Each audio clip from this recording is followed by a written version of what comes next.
थे और पैसा वगैरह जॉब के लिए मांग रहे थे, इसलिए यहाँ पे आई, मुझे जॉब मिला और मैं इंटरव्यू के लिए जाऊँगी। इनका बहुत थैंक यू और गॉड ब्लेस यू रईस भाई, एंड आपको अल्लाह अच्छी तरक्की दे और अच्छी कामयाबी। Thank you.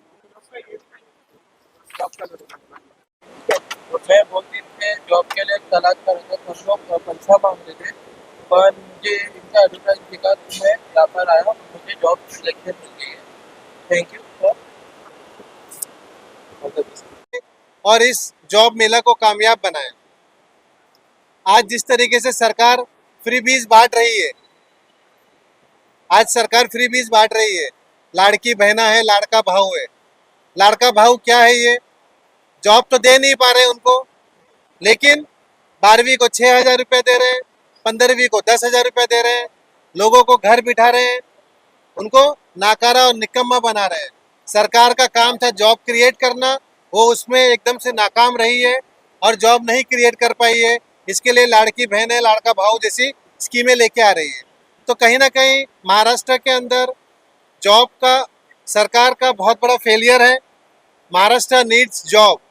महाराष्ट्र लोगों को काम देना चाहती है, लेकिन यहाँ पे काम नहीं है। महाराष्ट्र नीड्स इन्वेस्टमेंट, लेकिन एक भी इन्वेस्टमेंट महाराष्ट्र में नहीं आ रहा है, सब गुजरात डाइवर्ट हो रहा है। Maharashtra needs law and order, लेकिन लॉ एंड ऑर्डर मुंबई में नहीं है, पूरे महाराष्ट्र में लॉ एंड ऑर्डर फेलियर है। तो इस तरीके से ये सरकार अपने आप में एक बहुत बड़ा फेलियर है। और हम लोगों ने आज यहाँ पे जो भी आयोजन किया है, उसके लिए आप तमाम मीडिया वालों का भी मैं तहे दिल से शुक्रिया अदा करता हूँ।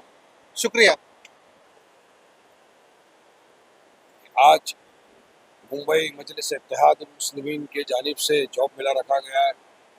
मुंबई के हमारे सदर जनाब मोहतरम रईस लश्कर साहब ने बहुत मेहनत की और आज इस जॉब मेला का आयोजित किया है। यहाँ पर सब उपस्थित है, हमारी मुंबई की महिला प्रेसिडेंट रिजवाना पर है, तमाम नासिर भाई वगैरह सब मौजूद है। पूरा मुंबई की मजलिस इत्तेहाद मुस्लिमीन की टीम आपको यहाँ दिख रही है। लेकिन आज मैं बताऊँगा सबको एक बात कि ये जो आज का प्रोग्राम रखा गया है, इसको असल में कहते हैं सोशल वर्क।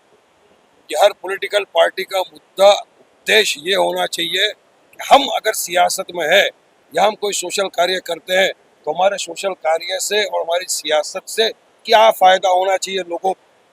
तो वो फ़ायदा है रोज़गार प्रोवाइड करना, जॉब प्रोवाइड करना, जो आज के युवा की सबसे बड़ी समस्या है।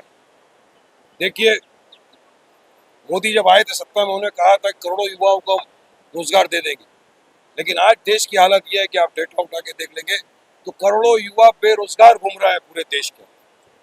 सरकार के पास कोई नीति नहीं है उनको जॉब देने के लिए। आज युवा पढ़ता है, मेहनत करता है, लेकिन जब जॉब के लिए जाता है, जॉब नहीं है उसके पास। आज यहाँ पर तकरीबन 80 से ज़्यादा कंपनीज आई है, मल्टीनेशनल कंपनियां भी उसमें है जो जॉब प्रोवाइड करेगी। तकरीबन 5,000 लोगों ने ऑनलाइन रजिस्ट्रेशन किया है, तकरीबन 10 से 12,000 लोग डायरेक्ट आ रहे हैं ऑफलाइन। तो समझिए, अगर हमारी एक मुहिम से अगर 10,000 लोगों को भी रोजगार मिलता है तो 10,000 लोगों के साथ सोचिए, एक परिवार का अगर आप 5 आदमी भी गिनिए, एक आदमी को जिसको जॉब मिलता है उसके साथ 5 पेट लगे हुए हैं। अगर आप 5 आदमी गिनिए तो 50,000 लोगों का पेट भरेगा जॉब मिलने से। यह कार्य हम लोगों की सेवा करने में मानते हैं, इसीलिए मजलिस का है our work is our identity. आज बेरोजगारी की वजह से लोग भटक गए, युवा भटक गया है, कोई ट्रक पे चला गया है, आम दिन सुनते हैं किसी ने आत्महत्या कर ली, किसी ने किसी का कत्ल कर दिया, किसी ने अपनी माँ से पैसा मांगा, माँ ने पैसा नहीं दिया, उसने उसे कत्ल कर दिया, घर में बैठा था, बेरोजगार था। तो बेरोजगारी सबसे बड़ी बीमारी है आज की तारीख में देश में, और ऐसी बीमारी को खत्म करने के लिए रईस भाई ने जो मुहिम चलाई मुंबई के अंदर, ये बहुत सराहनीय है। मैं मुबारकबाद पेश करूंगा मुंबई प्रेसिडेंट को, रईस भाई को, तमाम टीम को जिन्होंने इसमें कार्य में शामिल हुए। मैं शुक्रिया अदा करूंगा उन तमाम कंपनियों का, मल्टीनेशनल कंपनियों का। जैसे अभी बताया, अलिफ करके जो है बाहर एजुकेशन देते हैं लड़कों को ऐसे पढ़ा के, वो भी एक बड़ी काम है। अगर यहाँ कोई पढ़ के बाहर जॉब करना चाहता है विदेश के अंदर, तो भी कंपनी उसको रिक्रूट करेगी। यहाँ अगर जो लड़का, जिसको समझो कोई ड्राइवर की भी नौकरी नहीं मिल रही है कहीं पर, जिसके पास ड्राइविंग लाइसेंस है, उसको यहाँ पर जॉब मिलेगा। कोई लड़का जिसने केटरिंग में काम किया है, जिसके पास केटरिंग के लिए जॉब नहीं है, उसको यहाँ से होटलों के अंदर, रेस्टोरेंट्स के अंदर काम मिलेगा। कोई इंटेलिजेंट इंजीनियर बन गया लेकिन उसके पास जॉब नहीं है, उसको यहाँ पे हमारी कंपनियां जो है वो जॉब प्रोवाइड करेगी। टीचरों के लिए सुविधा है, यहाँ पर अगर कोई आया है, पढ़ा है, जिसने बीएड किया है, जिसको जॉब नहीं मिल रहा है, यहाँ पर वो भी है जो उनको प्रोवाइड करेंगे। यहाँ आना है, इंटरव्यू देना है, इंटरव्यू लेके यहाँ पे जॉब दिया जाएगा। आप बताइए, इससे बेहतर कार्य मैं समझता नहीं हूँ कोई हो सकता है। ये जुमलाबाजी नहीं है। जुमलाबाजी में तो मोदी सरकार का आपने देखा कितना डिमोशन हो गया। 2014 में मोदी ने कहा था 15 लाख रुपया तुम्हारे अकाउंट में जमा करेंगे। अब कितना गिरे वो? 2024 में 15 लाख की जगह 1500 रुपया जमा कर रहे हैं आपके खातों के अंदर लाडली बहन में हर से। साल 2 करोड़ जॉब देंगे, वो भी किसी को नहीं मिल रहा है, हर साल 2 करोड़ जॉब। वो भी किसी को नहीं मिल रहा है। कितनी बहनें बैठी हुई अकाउंट खोल खोल के, खाते खोल खोल के। मतलब चुनाव आने के पहले इनको लगता है कि रेवड़ी बांटना चाहिए। क्यों चुनाव के पहले आपको नहीं पता था कि हमारी बहनों को जरूरत है पैसों की? चुनाव के पहले तो आप अपनी तिजोरियां भरने में बिजी थे। आपको अपनी गद्दी की फिक्र थी, आपको अपनी तिजोरी की फिक्र थी। मगर वाकई में अगर कोई काम करके आया है आपके बीच में आज, तो जॉब फेयर के जरिए आप देख सकते हैं। मैं चाहूंगा कैमरामैन से भी तो सबको दिखाएं यहाँ पे किस तरह से इंटरव्यू हो रहा है। पूछिए एक एस्पिरेंट को कि बेटा तुमने अप्लाई किया था, कहाँ कहाँ अप्लाई कर चुके हो तुम, कितने साल से कोशिश कर रहे हो तुम, उनको जॉब नहीं मिला। मगर यहाँ आपने अप्लाई किया, मुझे यकीन है इंशाल्लाह बहुत जल्दी उनको जॉब मिलेगा। तो ऐसे कार्य होने चाहिए। देखिए चुनाव आते जाते रहेंगे, मगर अगर युवा का अगर हम भविष्य बनाते, तो भविष्य बनाने वाली बात है। आज यहाँ से कोई जॉब पे जाएगा, कल प्रमोशन होगा, कल मैनेजर बनेगा, एग्जीक्यूटिव बनेगा, डायरेक्टर बनेगा, हो सकता है किसी बड़ी कंपनी का चेयरमैन बन जाए यहाँ से, तो खुशी हमको होगी। तो चलो अल्लाह ने हमको इस लायक बनाया कि आज हम किसी के काम आ सके, किसी को हम जॉब प्रोवाइड कर सके। तो आज ये मुद्दा सियासती नहीं है, ये एक सोशल कॉज है। सोशल कॉज के लिए हमने चालू किया है। और मैं चाहूँगा कि जो युवा तक जिन तक ये क्यूआर कोड नहीं पहुँच सका, जिनको ये पता आज लगा कि अब यहाँ पे जॉब फेयर हुआ है, जो कांटेक्ट नहीं कर सके, उनके लिए क्यूआर कोड जारी रहेगा। और हम चाहेंगे कि आप क्यूआर कोड के जरिए अप्लाई करते रहे। जहाँ कहीं भी वैकेंसी होगी, हमारी टीम आपको इंशाअल्लाह ताला समर्थन करेगी, वहाँ आपको जॉब प्रोवाइड करने की पूरी हम कोशिश करेंगे। आप तमाम आए यहाँ पे, आप तमाम का धन्यवाद शुक्रिया अदा करता हूँ। जितनी कंपनीज यहाँ जाइए अपना कीमती वक्त निकाल के, या जितनी भी संस्थाओं ने यहाँ पर ताउन किया है इस जॉब मेला को सक्सेस करने के लिए, मैं उन तमाम का शुक्रिया अदा करता हूँ। जितने युवा आज अप्लाई किए, मैं उन तमाम का शुक्रिया अदा करता हूँ। और अल्लाह से दुआ करता हूँ कि इंशाअल्लाह आपको जॉब मिलेगा। जॉब मिलेगा, आप काम करिए, अपने परिवार का ख्याल रखिए, अपने राज्य का नाम रोशन करिए, अपने देश का नाम रोशन करिए, और हमको अपनी दुआओं में याद रखिए। शुक्रिया। अस्सलाम वालेकुम रहमतुल्लाहि व बरकातहू। देखिए बाबा सिद्दीकी की जो हत्या हुई वो तो एक बहुत ही दर्दनाक वाकया है। मेरे लिए तो पर्सनल लॉस है। मेरे 30 साल से उनके ज़्यादा कनेक्शन थे, और इसके पहले 2 दिन पहले ही मिले थे, अच्छे खासे बातचीत हुई। मगर इसमें सरकार का पूरी तरह फेलियर, कानून व्यवस्था का, इंटेलिजेंस ब्यूरो का टोटल फेलियर। क्या हो रहा है हमारे राज्य के अंदर? एक शख्स ने अगर 16 दिन पहले आपको अर्जी दिया था कि मुझे सिक्योरिटी थ्रेट है, तो उसको सिक्योरिटी प्रोवाइड क्यों नहीं की? और अगर सिक्योरिटी प्रोवाइड आप बोलते हो की थी, तो जिस वक्त उनके ऊपर अटैक हुआ उस वक्त वो तमाम सिक्योरिटी कहाँ थी? ये मेरा सरकार से सवाल है। सरकार इसका जवाब दे। जनता जानना चाहती है कि क्या एक शख्स जेल में बैठकर सबको मारता जा रहा है, सबको हिट लिस्ट पे डाला जा रहा है, सरकार क्या उचित कदम नहीं उठा सकती उसको पकड़ने के लिए? मगर कहीं ना कहीं हमको लगता है कि नहीं, सरकार की नाक के नीचे हो रहा है। बांद्रा जैसी बिजी स्ट्रीट के ऊपर दशहरा के दिन जहाँ दो रैली है, एक शिवाजी पार्क में, एक आजाद मैदान में, पुलिस बंदोबस्त है।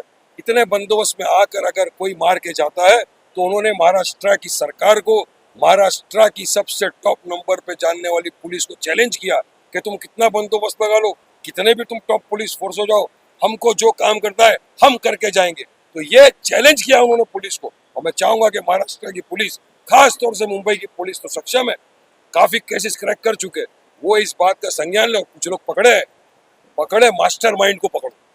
मास्टरमाइंड कौन है, असली सूत्रधार कौन है, उसको लाओ सामने, क्रैक करो पूरे केस को। अब देखिए, इंश्योर करिए कि आगे हम तो समझ रहे हैं कि लिस्ट जारी हुई है, कौन कौन है लिस्ट में, तमाम को सिक्योरिटी प्रोवाइड की जाए। अब देखिए हम तो अपोजिशन में, अगर सत्ता के अंदर बैठा हुआ शख्स सेफ नहीं है आज की तारीख में, बाबा सिद्दीकी सत्ता में थे, अजीत पवार की पार्टी में थे, सत्ता में रहा हुआ अगर मंत्री सेफ नहीं है तो अपोजिशन के मंत्रियों की, अपोजिशन के नेताओं की क्या सेफ्टी है। और आम नागरिक जो मुंबई की सड़कों पे तन्हा घूमता है उसकी क्या सेफ्टी है। क्या मुंबई के अंदर फिर से 90 का दशक देखना चाहती है सरकार? क्या दिखाना चाहती है सरकार? 90 के दशक में चलता था, रास्ते में निकले गोली मार दिया, गाड़ी के पास गए गोली मार दिया, आज हमको देखने को मिल रहा है। तो सरकार को उचित स्टेप उठाना पड़ेगा। अगर सरकार चाहती है कि फिर से माफिया एंटर नहीं करे, सरकार को उचित स्टेप उठाकर इसको खत्म करना पड़ेगा। और जो भी पकड़ा है, देखिए महाराष्ट्र के मुख्यमंत्री ने कहा है कि हम कानूनन सजा देंगे, उनको फांसी की सजा देंगे। हमारी भी ये मांग है कि जो भी पकड़ा है, जो आगे पकड़ाने वाले, उनका केस फास्ट ट्रैक कोर्ट में चलाया जाए, स्पेशल पब्लिक प्रोसिक्यूटर को अपॉइंट करके जल्दी से जल्दी उनको फांसी की सजा से कम सजा होना ही नहीं चाहिए। तब एक मैसेज जाएगा सबको कि अगर मुंबई जो देश की आर्थिक राजनीति है, फाइनेंशियल कैपिटल हब है देश का, वहां पर इस तरह की अगर घटना हुई तो किसी कीमत पे बर्दाश्त नहीं किया जाएगा और जो भी करेगा उसको कड़क सजा मिलेगी। यही हमारी कानून से मांग है और हम कानून चाहते हैं कि कानून उसके ऊपर अमल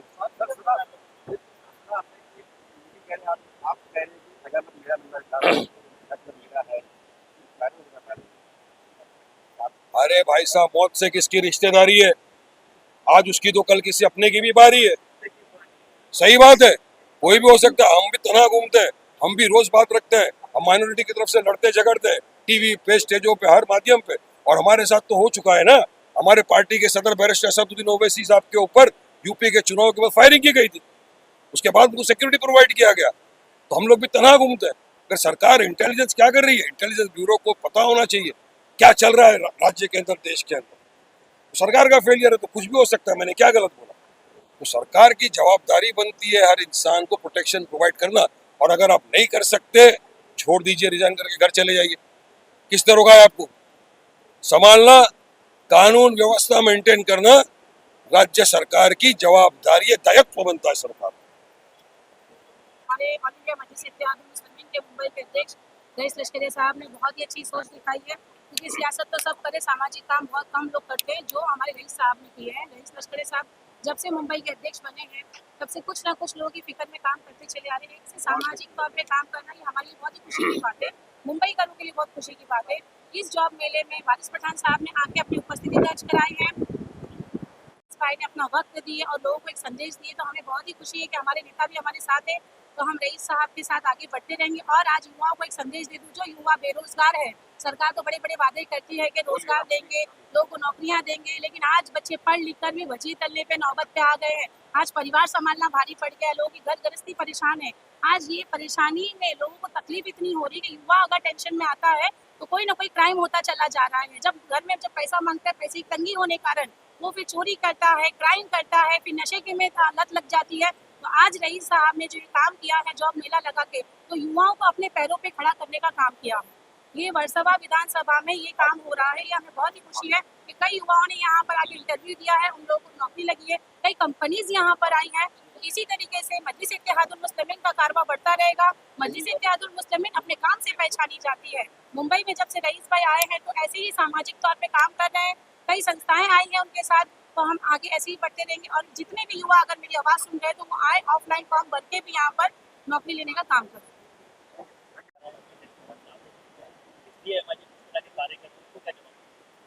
देखिए, महाराष्ट्र में जिस तरीके से फ्री बीज बढ़ रही है, एमआईएम तो कोई फ्री बीज बांट नहीं रही है, एमआईएम तो सोशल वर्क कर रही है। आपने कल देखा होगा मुख्यमंत्री जी ने मुंबई के आने और जाने के जितने भी ऑक्ट्राइन नाके थे, उन सारे ऑक्ट्राइन नाकों को लाइट मोटर व्हीकल के लिए फ्री कर दिया गया है। तो ये जो फ्री बीज बढ़ रही है आज महाराष्ट्र के अंदर, मुंबई के अंदर, लेकिन मजलिस इत्तेहादुल मुस्लिमीन आज मुंबई के अंदर लोगों को जोड़ने का काम कर रही है, लोगों का पेट भरने का काम कर रही है। तो इस तरीके से हम कोई फ्री बीज नहीं बांट रहे हैं, हम लोगों की दुख तकलीफ को दूर करने का काम कर रहे हैं। एक पता होगा ना, 3:30 बजे इलेक्शन कमिश्नर की मीटिंग है, महाराष्ट्र और झारखंड के चुनाव घोषित करने वाले हैं। यकीनन इंशाअल्लाह ताला मजलिस इत्तेहादुल मुस्लिमीन महाराष्ट्र के अंदर या झारखंड पूरी तरह चुनाव में हिस्सा लेगी। और मुझे यकीन है कि महाराष्ट्र में जहाँ जहाँ भी हमारे उम्मीदवार लड़ेंगे लोग उनको अपनी दुआओं से मोहब्बत से वोटों से नवाजेंगे और इस मरतबा मजलिस इत्तेहादुल मुस्लिमीन को बहुत अच्छी रीत से काफ़ी जगहों पर भारी वोटों की मार्जिन से कामयाबी मिलेगी इंशाअल्लाह। देखिए कितनी सीट लड़ेंगे, कहाँ कहाँ से लड़ेंगे, कौन कौन लड़ेगा, ये तमाम सीटों की बात हमारे पार्टी के सदर बैरिस्टर असदुद्दीन ओवैसी साहब डिसाइड करेंगे। महाराष्ट्र के हमारे जो प्रेसिडेंट इम्तियाज़ भाई वो डिसाइड करेंगे और जब होगा आपको पता चल जाएगा। वैसे हमारे पार्टी के सदर बैरिस्टर असदुद्दीन ओवैसी साहब ने पहले ही 5 सीटों को डिक्लेयर कर दिया है, जिसमें मुंबई से वर्सोवा से रईस लश्करिया साहब है, मालेगांव से हमारे सिटिंग एमएलए मुफ्ती इस्माइल साहब है, धुलिया से हमारे सिटिंग एमएलए फारूक शाह साहब है, औरंगाबाद से इम्तियाज साहब है और शोलापुर से फारूक शाब्दी साहब है। बाकी की जितनी भी सीटें उसका ऐलान बहुत जल्दी होगा और आपको बताया जाएगा। चल